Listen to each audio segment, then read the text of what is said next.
I'm well, bro. I'm well. Yeah. Although this is an ad for Valencia, but like, don't. This is not normal Valencia weather. This is like abnormal shit. We've been here for like 2 months. This is like the worst I've ever seen it. I think the idea of the American dream has been cultivated over time, but it's definitely, if not dead, dying at this point. And I don't enjoy the United States. Like to visit, sure, but I definitely would not want to live there, especially after living in Europe for so long. I had a pretty normal English childhood. Well, compared to other English kids, I did English things. I learned quickly. Football and all that. English culture. I'd say I'm pretty adaptable to different cultures. Because of how I was up. So we'll probably get into that later. Of like me moving to different European countries, and being able to adapt to those places. I was a very immature person. I'm still immature, but more immature.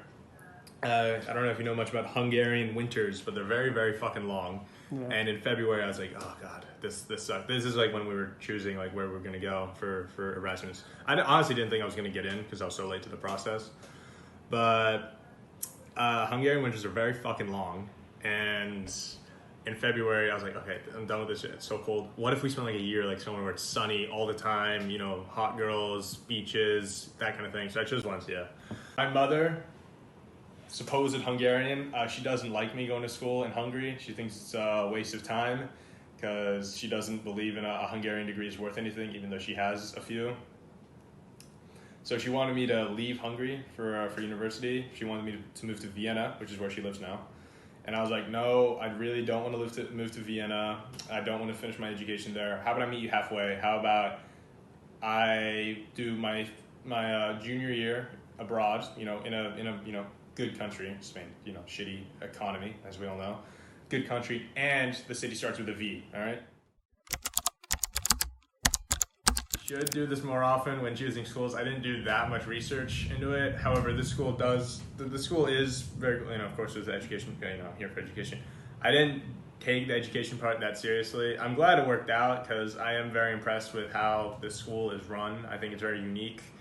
I like the curriculum. I think that, professors are very, very big step up from Debrecen. No offense, Debrecen, but come on, you gotta step your shit up.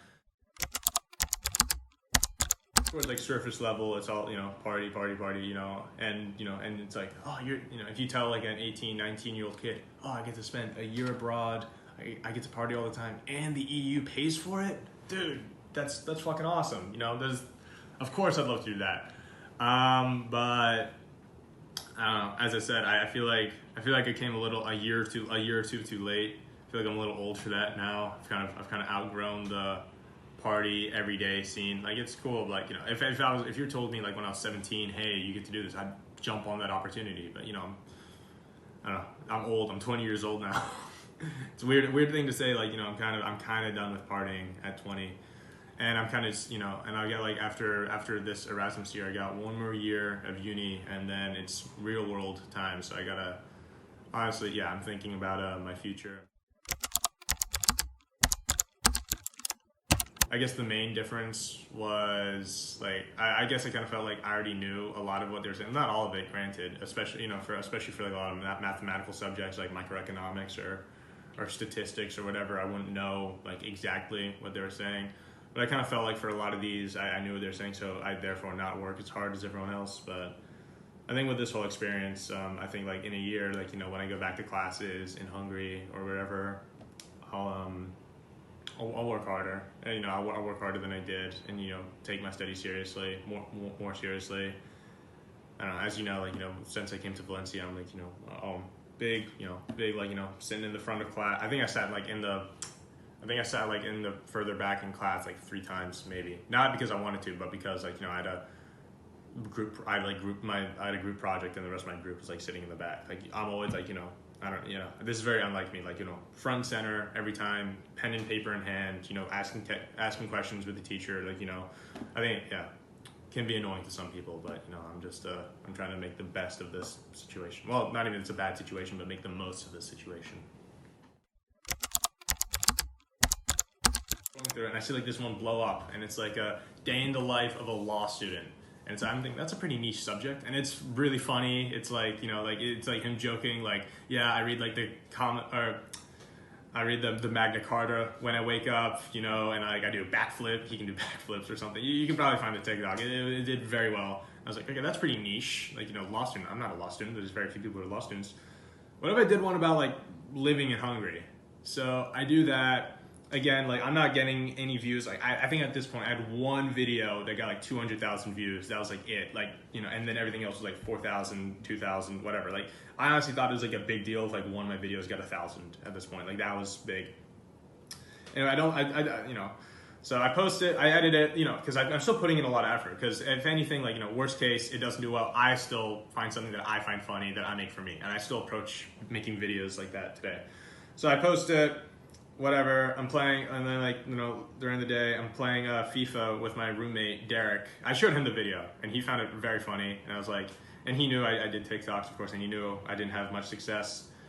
So, I'm playing FIFA with Derek, and I'm like, hey, let's see how well that video is doing. He's like, all right, sure. And then like, I remember this, I'm like, before, I'm like, all right, you know, I think it's gonna get like 6,000 views. And he's like, all right, that'll be pretty good. Open it up, it's like 100,000. Like, what the fuck? What? This is like completely, there's nothing that I've ever done before. I'm like, what the fuck? You know, I you know, it's crazy. People are commenting, oh, this is so accurate, you know, huge amount of likes. I go on my Instagram, DMs are flooded. Like, it's my personal Instagram, DMs are flooded. I have like friends who are like, you never told me you did TikTok? Because all my friends in Hungary, like they all saw it. They're like, because as I said, big and hungry, you know, 100,000, that's enormous. You never told me you did TikTok. Like, how am I only finding out about this? I go on people's stories. They're reposting the video. They're like, shout out to my boy Max. He made this video. Yeah. It's so funny. People are texting me like, hey, my friend just showed me a video. Is this you? And I'm just like, oh, okay, fine. So, yeah, so I make a few more Hungarian TikToks. I'm still like consistently making like jokes about anything and everything. You know, just, you know, stuff I find funny.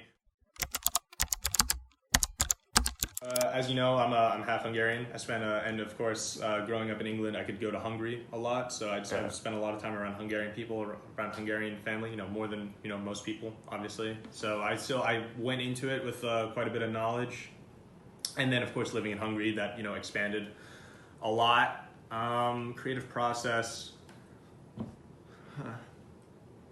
Usually I just, I go on walks. I feel that jogs my the creative brain going a lot. I go on walks, or like I'll come up with an idea, I'll write it down, and then I'll like tweak it a little bit. So oftentimes like I come up with an idea and I'm like, okay, that's shit, but it's still a good concept. So I'll start with an idea, and then like 3 days later I'll come up with something completely different. But it's still like, you know, sometimes not even with the same jokes, just like I can see like the momentum of one idea turning into another idea, turning into another, and then eventually it's like a whole new monster, like a polished gem. I mean, maybe the original idea would do better, but, you know, we'll never know. But it's, at the end of the day, it's stuff that I find funny, and people just laugh with me, you know. But yeah, for high concept ideas, like you know, like editing a lot of some of the stuff I make, it's like a normal TikTok, like, you know, I mouth like to a sound and like, you know, make a caption or whatever, like it's funny. Some of them do well, you know, but it's like low effort stuff. But like there's some high concept ideas that take a lot of time to think of, work, and like, you know, write jokes for. So, and I have like, you know, I have a couple of series, like, you know, like a couple like, you know, like 10-part series on my TikTok that do very well, that have this idea. And I kind of just, you know, recycle the same concept, but just like, you know, with new jokes every time. It's very difficult, I would say, but I like the process.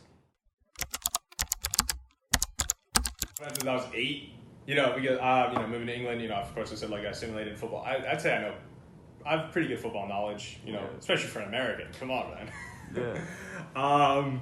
I was an Arsenal fan since I was 8. I didn't even know like the team. They're like, hey, do you support any? You know, I went to school, and you know, of course, like when you're 8 years old, the first question is, hey, do you like any football teams? Like, oh, you mean like the Rams? Like, no, football. Like, oh, you mean soccer? Yeah. I got bullied into saying football. Yeah. I'm like, I don't know, the red one. And they're like, oh, you mean the local red one? I'm like, yeah. They're like, what are they called? They're like, Arsenal. I'm like, okay, yeah, that's my team. And then, of course, since then, it's been Arsenal every day, you know. And then like, you know, it started off like that, and then it learned to like, you know, be a big Arsenal fan.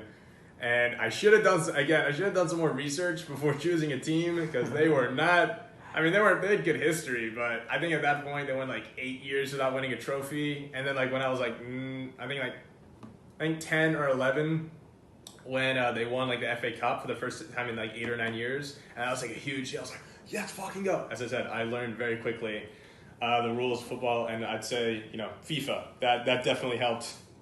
I remember like the first FIFA I got, like I'd play with Arsenal all the time. As I said, I'm a very big fan. So it's been a very tough journey the last few years, but this year, oh my god, I'm so happy because they have been doing. I mean, I don't know when you're gonna show people this, but like as of November 13th or November 11th.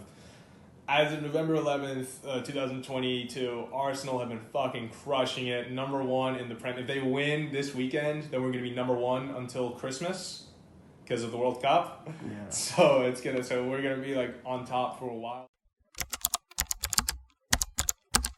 I mean, I can't talk about a couple of years because again, there's still a lot of people who are skeptical about it. I think NFTs are a very, usable feature, usable technology, which I don't think is very underutilized right now. It's definitely going to get bigger. I don't think pictures of monkeys is really the full extent of where this technology can take us, but I think it'll definitely be implemented into our society. As for crypto, I'm not thinking in the next 2, 3, 5 years. I'm thinking in the next 10 years, it's probably going to explode in value, and I think it's going to be used as a different currency. It's going to be widely accepted as an alternative to the dollar, which as we know right now is not a dependable currency. It's been a pleasure, Max. Thank you, Ali, for having me on the first episode